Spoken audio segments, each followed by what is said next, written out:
Wanita hampir mati kelaparan. Sekarang dia hanya ingin makan daging. Melihat anaknya merangkak ke arahnya, dia punya ide berani. Makanan. Kelaparan membuat orang menjadi gila. Dia mengangkat anaknya dan melemparkannya ke tumpukan kayu bakar. Anak dalam bahaya. Tapi pada saat itu, langit tiba-tiba turun hujan deras. Tangisan mengerikan bayi membuatnya tersadar. Wanita berteriak dan melarikan diri dari gubuk. 8 tahun kemudian, bayi berhasil bertahan hidup seperti keajaiban. Dia memegang kapak. Marahnya meluap. Seolah-olah Asura yang kembali dari neraka. Berjalan di era makan makanan manusia. Kekeringan bertahun-tahun. Tidak ada hasil panen di ladang. Untuk membuat anaknya tetap hidup, pria meninggalkan ubi terakhir untuk istri dan anak-anak. Ini yang terakhir. Hargailah makanan. Tiba-tiba, sebuah bayangan hitam masuk melalui pintu. Di dalam rumah, terdengar teriakan mengerikan secara beruntun. Beberapa saat kemudian, bayangan hitam melangkah keluar dari ruangan dengan jejak darah. Mulutnya terus mengunyah daging manusia. Ternyata, inilah cara anak laki-laki bertahan hidup. Memakan daging manusia. Akhirnya, tanah yang kering akhirnya disambut musim hujan.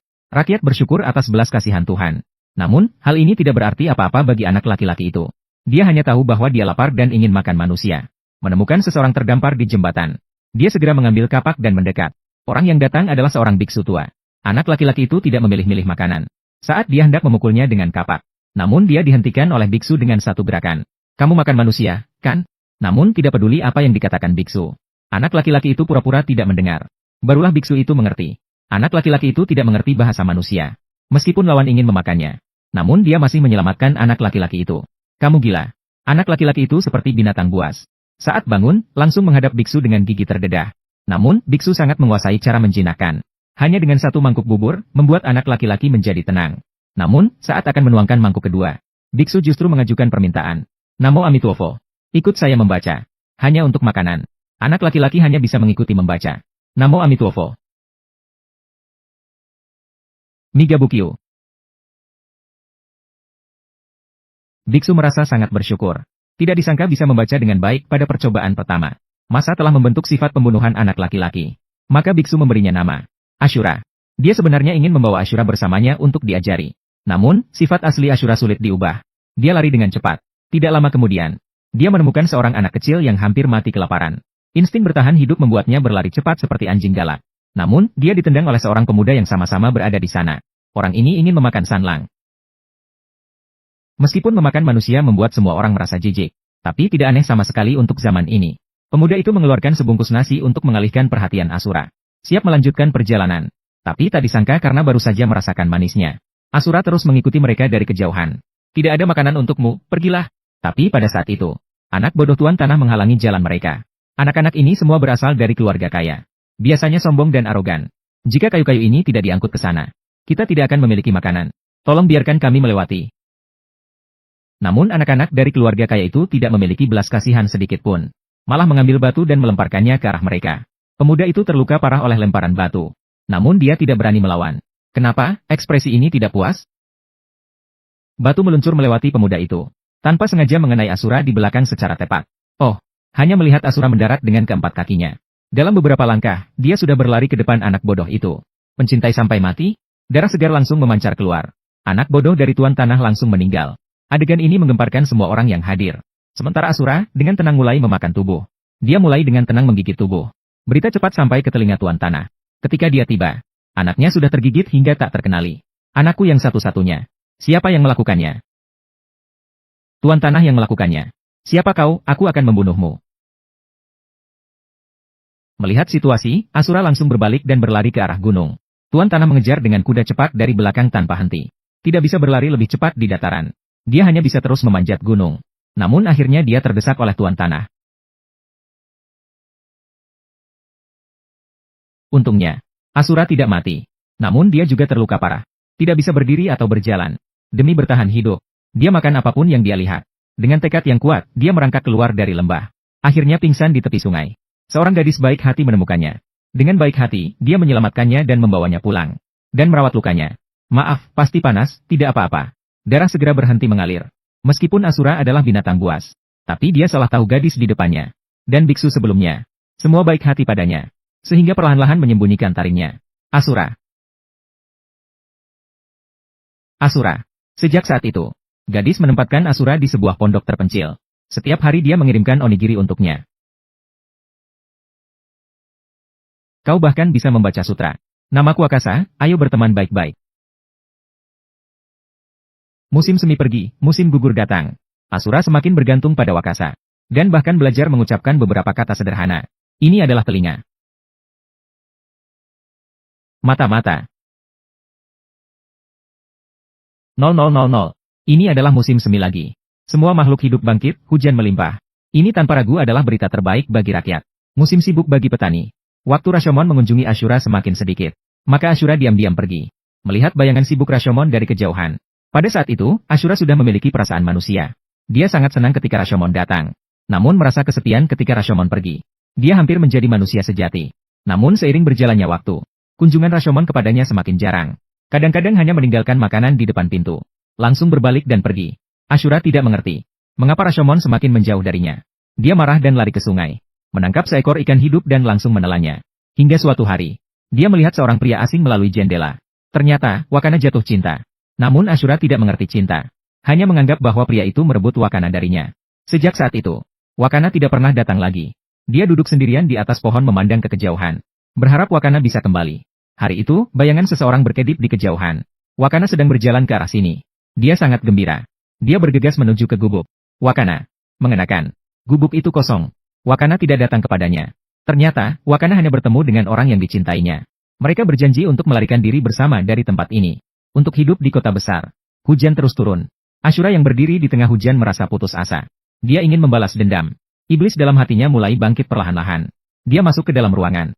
Dia melukai pria dengan kapak. Shichiro. Mengapa? Ashura tidak mengerti mengapa. Dia hanya tahu untuk pria di depannya. Wakasa berteriak keras pada dirinya sendiri.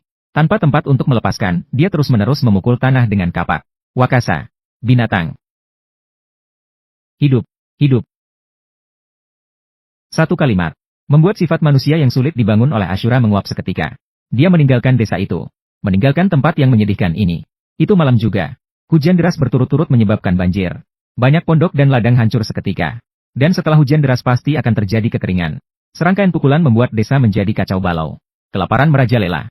Ashura masih tenggelam dalam kesedihan yang tak terbendung. Dia membenci dirinya sendiri mengapa harus datang ke dunia ini. Aku benci tempat seperti ini. Hidup di tempat dengan penderitaan begitu dalam. Kita bertemu lagi, Ashura. Namun pada saat itu, sang biksu sebelumnya bertemu dengannya. Dia sangat heran dengan apa yang dialami Ashura. Membuatnya begitu pesimis pada usia muda. Tapi kali ini tidak peduli apa yang dia katakan. Ashura terus mengulang satu kalimat. Binatang.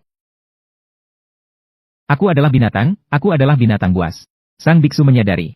Sifat binatang dalam hati Ashura mulai muncul kembali. Maka dia membiarkannya berdoa bersamanya. Namun sekarang Ashura sudah belajar untuk membantah. Semuanya sama. Jika mereka tidak memiliki makanan, mereka akan saling membunuh. Ada yang bahkan memakan anak-anak. Mereka semua adalah musuh. Entah kau yang memakan orang atau orang yang memakanmu. Itulah mengapa aku memiliki taring. Minum. Melihat Ashura akan jatuh ke jalan setan sekali lagi. Untuk mengubahnya, sang biksu mengambil kapak. Mengarahkan ke lengannya sendiri. Tangan ini kupersembahkan kepada Buddha. Ini semua. Ini sudah cukup. 1000. Minum. Kemudian dia mengulurkan lengannya ke depan Ashura. Biarkan dia makan. Namun Ashura malah mundur perlahan. Akhirnya berteriak dan melarikan diri.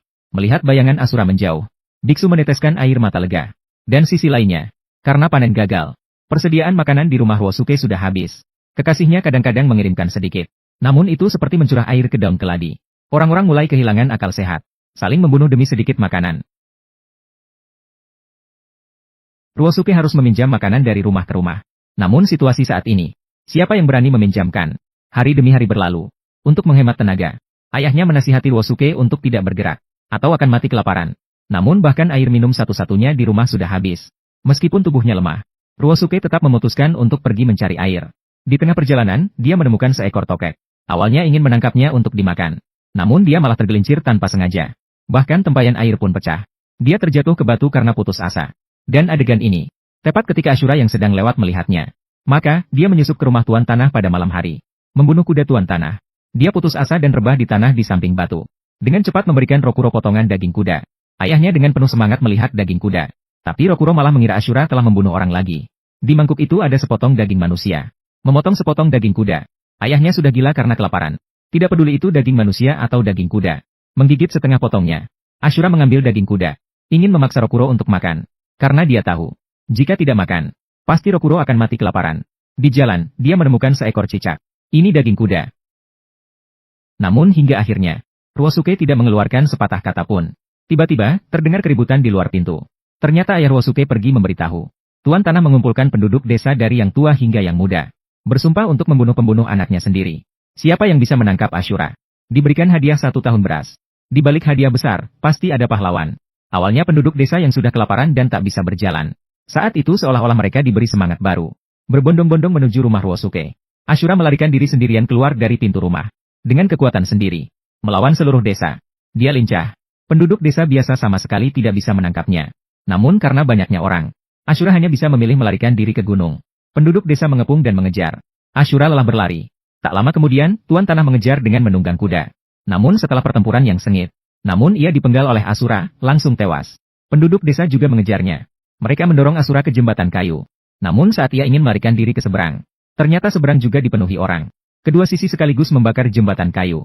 Meskipun Ashura begitu kuat, akhirnya ia jatuh. Namun takdir begitu ajaib. Ashura hidup kembali sekali lagi. Dia berjalan dengan tongkat, tak tahu hendak kemana.